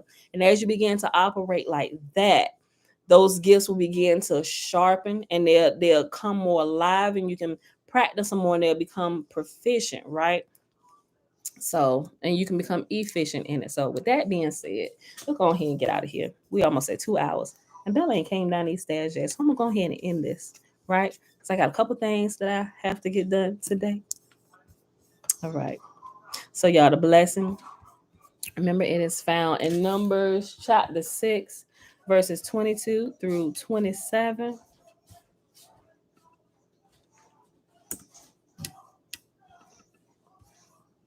Okay. And Yahuwah spake unto Moses, saying, Speak unto Aaron and unto his sons, saying, On this wise ye shall bless the children of Israel, saying unto them, Yahuwah will kneel before us presenting gifts, and will guard us with a hedge of protection. Yahuwah will illuminate the wholeness of his being towards us, bringing order, and he will provide us with love, sustenance, and friendship.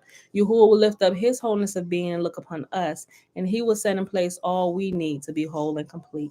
And they shall put my name upon the children of Israel, and I will bless them. All right, beautiful people, I love y'all. I'll get this stuff posted that I said I was gonna share with y'all. I'm gonna do it right now.